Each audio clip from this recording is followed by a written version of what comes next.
Some buildings don't just witness death, they practice it. Over and over. In the winter of 1994, a Moscow apartment complex began receiving complaints that made no sense on paper.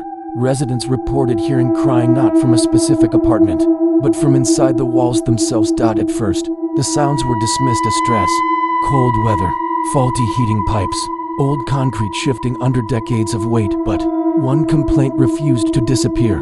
A woman living on the third floor said the crying followed her. It didn't matter which room she entered, bedroom, kitchen, bathroom.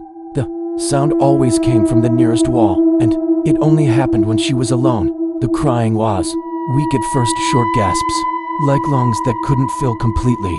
She described it as the sound of something learning how to breathe. Neighbors heard nothing. Her sleep deteriorated. She stopped inviting people over. She started recording the sounds at night. When she played the tapes back in the morning, there was silence, but the crying had been real. She felt it in her chest, in her bones. As the weeks passed, the sound changed. It grew heavier, slower. The pitch dropped, no longer the cry of a newborn, but of someone much older, struggling to hold themselves together. One night, the crying stopped abruptly. In its place came scratching. Slow, deliberate. Not frantic, like something testing the wall. She placed her palm against the concrete and felt warmth, as if another body was pressed against it from the other side. Terrified, she called emergency services.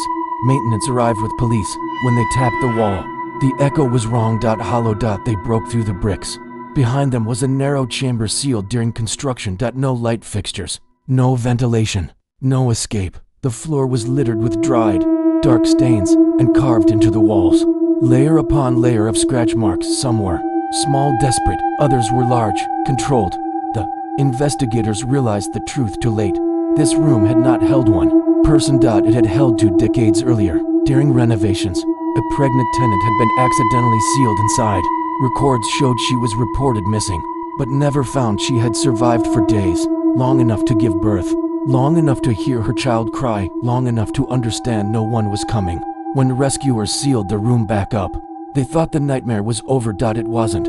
Residents say the crying still returns in winter. It moves through the building like a memory replaying itself. Sometimes it sounds small, sometimes grown. Sometimes residents wake to the sound of slow knocking, not from outside their door, but from the wall beside their bed, as if something inside the building is still learning how to get out.